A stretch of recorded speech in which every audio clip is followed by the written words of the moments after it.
एक आत्मदेव नाम के ब्राह्मण थे। उन्होंने महादेव की बड़ी याचना की। महादेव प्रसन्न हो गए। प्रसन्न होकर बोले, मांगो, क्या वरदान चाहिए? बोले, अपने हृदय की सबसे बहुमूल्य वस्तु मुझे दे दो।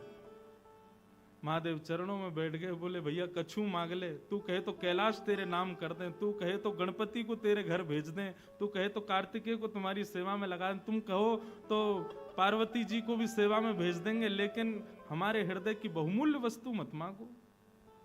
अब ब्राह्मण को लगा कोई बहुत ही महंगा कोई रत्न होगा, कोई ऐसी मणि होगी जिससे मेरा पूरा जीवन बिना कुछ बिना कुछ किए ही ऐसे ही निकल जाएगा। वो तो हट करने लगा, नहीं अब तो आपके हृदय की बहुमूल्य वस्तु ही चाहिए मुझे।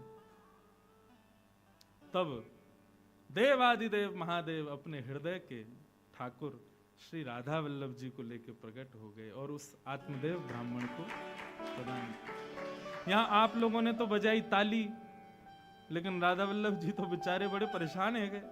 क्यों? वाने हृदय की सबसे बहुमूल्य वस्तु मांगी और वो ठाकुर जी थे। महादेव ने कही, लो हमारे हृदय की बहुमूल्य वस्तु। आत्मदेव बोले, जे कहा दियो आपने, मैं तो सोचो आप कोई मणि दोगे, कोई रत्न दोगे, आप तो ये ठाकुर जी दे, ये सेवा एवा हम पे ना पे। बोले, भैया यही है मेरे हृदय के सबसे बहुमूल्य वस्तु।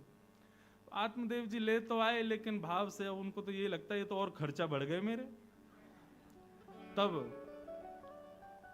किशोरी जी ने आज्ञा दी वंशी को, और हमारे लाल जी को कष्ट नहीं हो, श्रम नहीं हो, आप पृथ्वी पर जाओ। तब ठाकुर जी की वंशी ही श्री हितहरिवंश महाप्रभु के रूप में पधारे और आकर के आत्मदेव जी से ठाकुर जी को ला करके वृंदावन में विराजमान किया। हम अपने पद में गाते हैं ना, जो विश्राम में पद गाते हैं, आतुर हुए हरिवंश पुकारो, श्री राधा राधा नाम, तब सघन कुंज यमुना तट आयो, श्री राधा वल्लभ लाल। बोल राधा वल्लभ लाल की जय। तो एक ब्रज के भाव से ठाकुर जी की वंशी आज भी ठाकुर जी के संग है और वो आचार्य रूप धारण करके भी आई हैं। परंतु एक भाव से ठाकुर जी की वंशी ये श्री हनुमान जी महाराज पधारे कहीं की कथा के भाव से, और भाव कुछ ऐसा था कि भगवान श्री राम जब अपनी लीला पूरी करके जाने लगे, तब हनुमान जी ने प्रार्थना की, बोले भगवान आप लंका से वापस अयोध्या जा रहे हैं, बीच में दंडकारण्य में कुछ संत आपकी प्रतीक्षा कर रहे हैं, उनको दर्शन दे दीजिए। राम जी बोले, अभी हम पे समय नहीं है, 14 वर्ष पूर्ण हो गए, अभी हमको निश्चित अभी अयोध्या पहुंचना है, नहीं तो भरत जीवित नहीं मिलेगा। हनुमान जी बोले, वहां एक भरत नहीं मिलेगा, यहां लाखों भरत मर जाएंगे। तब रघुनाथ जी ने आज्ञा दी, बोले चिंता मत करो, ये सब दंडकारण्य के जितने भी संत हैं, ये सब अपने भजन के प्रभाव से द्वापर में श्री राम वृंदावन में गोपी बन करके प्रकट होंगे, और तब हम इन सबको वह सुख देंगे जो ये चाहते हैं। हनुमान जी बोले, लेकिन एक विडंबना है। बोले क्या? उन सब ने मुझ पे विश्वास किया कि मैं आपको लेके आऊंगा, अब मैं आपको ले जा नहीं पा रहा तो मैं क्या करूं? ठाकुर जी बोले, चिंता मत करो, हम तुमको ब्रज में कोई ना कोई रूप देंगे और आप ही हमको इन सब संतों से मिलाओगे। तब द्वापर में ठाकुर जी ने विचार किया, हनुमान जी किस भाव से आवे, तो वही हनुमान जी ठाकुर जी की वंशी बन करके आए, और जब जब उस वंशी की नाद होती है, तब तब गोपियों का मन ठाकुर जी की ओर आकर्षित हो जाता है। महाराज प्रारंभ ही श्रीमद् भागवत में वंशी के नाद से ही हुआ। हनुमान जी ने अपना वचन निभाया कि हम आपको मिलाएंगे, और गोपियों को लेके गए ठाकुर जी के पास। पर अब यहां का भाव सुनो, अति सर्वत्र वर्जयेत। कई बार कई वस्तु हमको सुख देती हैं, लेकिन कई बार उससे हमको कष्ट भी हो जाता है। आज सब गोपियां इस वंशी से परेशान हो गई हैं, और इतना सुंदर भाव ठाकुर जी वंशी जब बजाते हैं, वंशी के भाव से ठाकुर जी किशोरी जी का स्मरण करते हैं।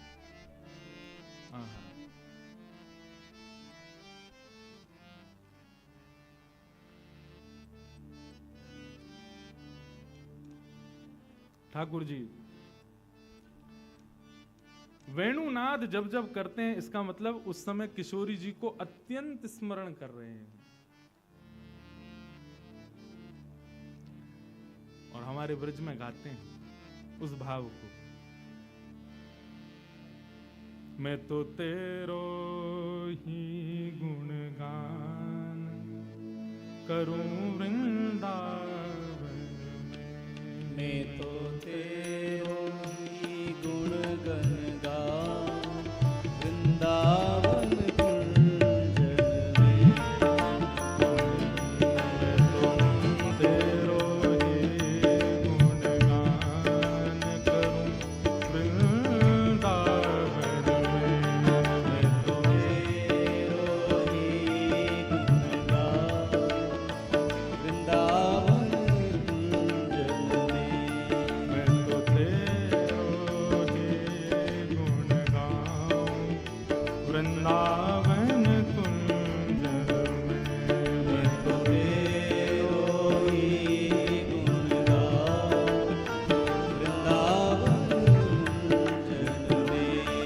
मैं तो तेरो ही गुण गाऊं वृंदावन कुंज में। मैं तो तेरो ही गुण गाऊं वृंदावन कुंज में। हाँ रसिक जनन सिर मोर किशोरी, रसिक जनन रसिक जनन सिर मोर किशोरी, रसिक जनन सिर मोर किशोरी। तुम हो मम चित चोर किशोरी। तुम हो मम चित चोर किशोरी। तुम हो मम चित चोर किशोरी। तुम हो मम चित चोर किशोरी। तुमको सिमरूं आँखों याम वृंदावन कुंज में। तुमको सुमरो में आठों याम वृंदावन कुंजन में। तुम सुमिरो में आठों याम वृंदावन कुंज में। तुमको सुमरो में आठों याम वृंदावन गाओ ओ मैं तो तेरो ही गुण गाऊं वृंदावन कुंज में। मैं तो तेरो ही गुण गाऊं वृंदावन कुंजन में। ओ प्यारी तेरो ही गुण गाऊं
बंशी बजाते भय यमुना पुलिन पर वृंदावन कुंजों में श्री जी को याद कर रहे हैं, वंशी नाद कर रहे हैं। परंतु ठाकुर जी की वह वंशी को सुनकर के पल्ली पार सब गोपियां, अब देखो यहां पर वेणु गीत का यही स्वरूप है। ठाकुर जी वेणुनाद करते हैं श्री जी को स्मरण करके, परंतु उस वेणुनाद को सुनकर के गोपियों की स्थिति ऐसी होती है, वे देहाभिमान शून्य हो जाती हैं। जो काम कर रही हैं उसी को करने में रह जाती हैं, या जो काम कर रही हैं उसमें मन नहीं लग पाता, भूल जाती हैं सुध बुध कहां बैठी हैं, क्या कर रही हैं, कैसे कर रही हैं। ठाकुर जी को भाव तो बड़ो प्यारो है, लेकिन वहां गोपियों की स्थिति तो बड़ी विचलित करने वाली हो गई। सब गोपियां इकट्ठी हुई आपस में और मन बनाने लगी, बोले भैया यार लाला की वंशी को कहा करें। बोले क्यों? बोले सुनवे में सुख तो बहुत दे, लेकिन जब या की वंशी बजे वास समय हमारे कोई काम ही ना है पा में।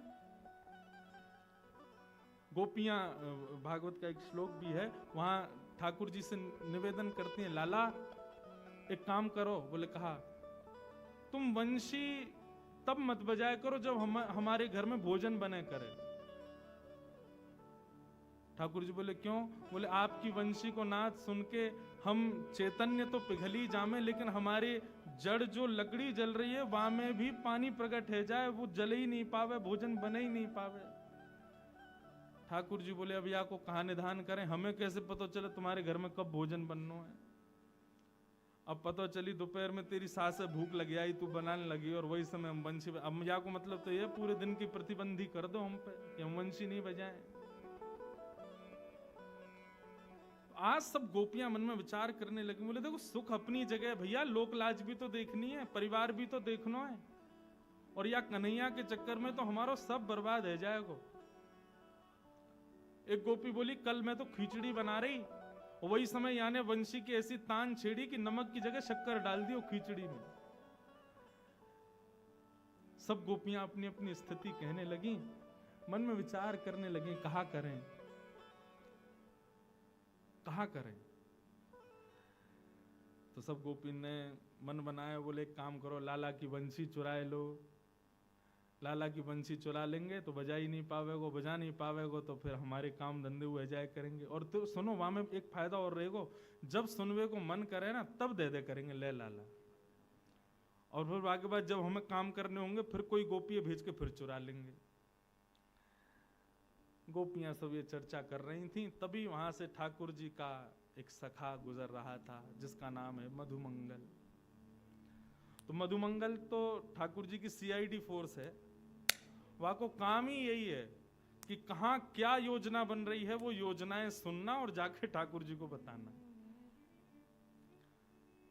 अच्छा, मधुमंगल जो ठाकुर जी से बहुत बड़ा है उम्र में, लेकिन ठाकुर जी के संग ऐसे रहता जैसे संग कोई बालक है का। तो मधुमंगल एक वृक्ष के पीछे खड़े होकर सुनना था, सब गोपियां कह रही हैं कि लाला की बंसी चुराओ। मधुमंगल बोलो सुन लई मैंने, सबरी बात सुन लई। गोपी बोली अरे ये कहा भयो, याने कहां ते सुन लई? अरे काणे कहां ते आगो तू? बोले अरे हम तो अंतर्यामी के संग रहे, तो हम अंतर्यामी है, जब चाहे जहां चाहे वहां पहुंच जामे, और जा से हमारे लाला को खतरा वास है तो हमको बहुत ज्यादा ध्यान रखना पड़े। तुम सब गोपी कब कहा कैसे कहा कर दो, या हमारे मुंह को बड़ो ध्यान रखना पड़े। और आज मैंने सुन ली है तुम्हारी बात जो तुम कह रही, अरे सखियों अरे गोपियों तुम तो बड़ी निर्दयी हो, बताओ हमारे लाला के बारे में ऐसा सोचो। सब गोपी बोली कहा सुनो तेने? बोले मैंने सब सुन लियो कि तुम लोग कह रहे हैं कि हम लाला की बंसी चुराएंगी। सब गोपी चरण पकड़ने लगी, बोले तो पता चल गई है, अब ठाकुर जी से मत कहिए। बोले कहियो, अब्बा वंशी की जिम्मेवारी मेरी है, तुम चुरा के तो दिखाओ।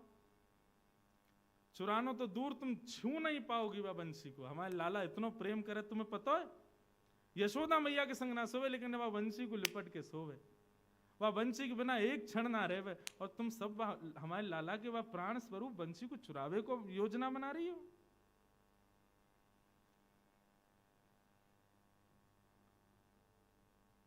मैं रक्षा करूंगा, ना चुरा पाओगी बंशी।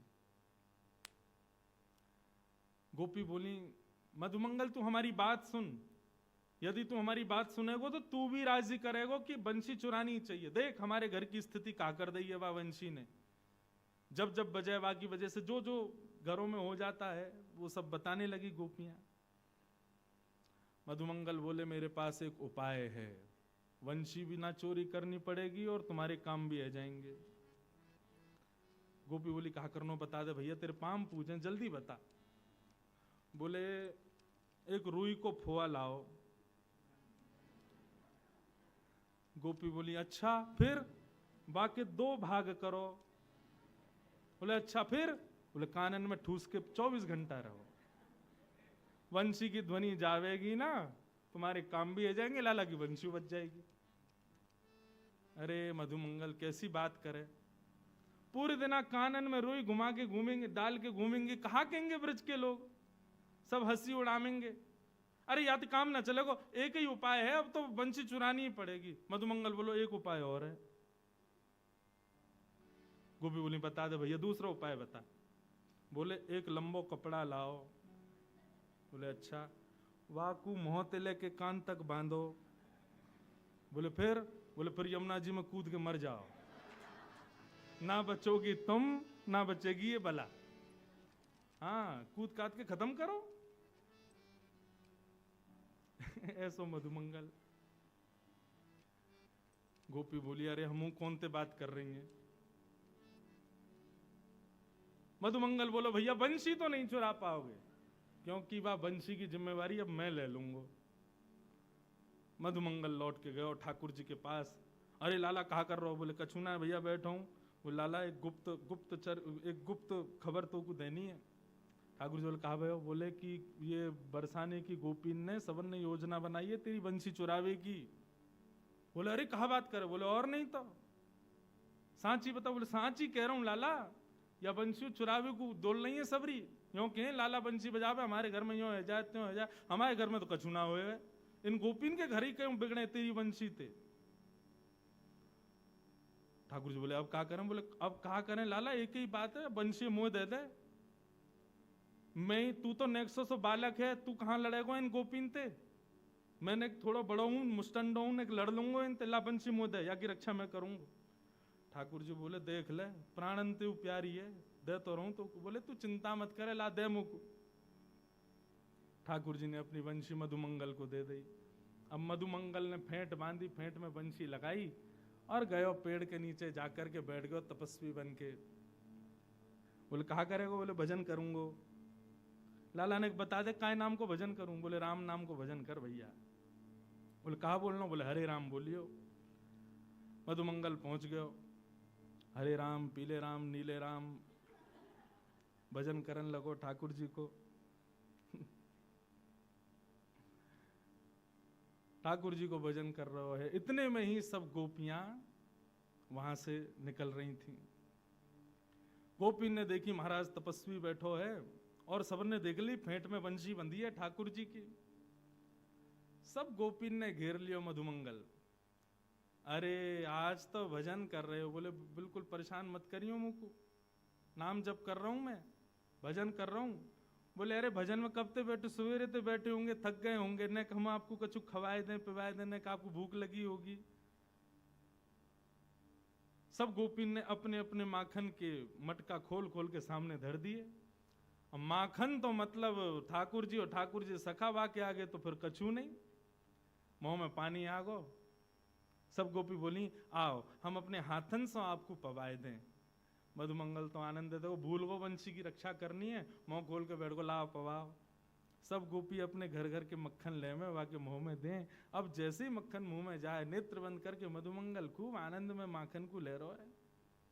इतने में 2-3 गोपी पीछे गई, पीछे ते जाकर के फेंटते बंसी निकारी और पीट पाट के मधुमंगल को भाग गई, ले गई बंसी। अब मधुमंगल रोतो रोतो गयो ठाकुर जी के पास। बोले लाला मेरी बंसी सुरक्षित है? वो लाला अब तो मैं कहा बताऊं, मैं ही सुरक्षित आ गो, यही बहुत बड़ी बात है। अरे मुंह तो लगे ही सबरी गोपी भांग में लाला इन मक्खन में, ऐसा खवाया मैं तो बिल्कुल मूर्छा में आ गो, सबरी बंसी लेके भाग गया। अब तो जैसी पता चली बंसी चोरी है गई, ठाकुर जी तो अब इतने परेशान। कहाँ गई होगी? बोले बरसाने की गोपी ले गई हैं, तो जरूर श्री जी को जाके दे दी होगी। अब तो लाला उन्हीं के पास जा, वही तेरी रक्षा करेंगी, वही तो पे कृपा करेंगी। हमारे ठाकुर जी बरसाने पहुंचे। अच्छा, ये सब योजना गोपियों ने श्री जी के नेतृत्व में ही की थी। पहले श्री जी को जाके बताई थी, बोले भैया जादनाते ही वंशी ठाकुर जी की भजन लगी है। बोले लगे तो बहुत अच्छा है, लेकिन हमारे घर बार तो सब बिगड़ रहे हैं बैठे। श्री जी आप आज्ञा दो तो हम बाको चोरी कर लाएं। पहले तो श्री जी ने मना किया, लेकिन फिर ललिता विशाखा ने प्रलोभन दियो, बोले बंशी चोरी हो जाएगी तो वह बंशी को लेवे श्याम सुंदर आमेंगे। तो श्री जी को लगे अच्छा श्याम सुंदर यहाँ आमेंगे? बोले हाँ। अब तो दोनों ही एक दूसरे को देखवे के चकोर हैं।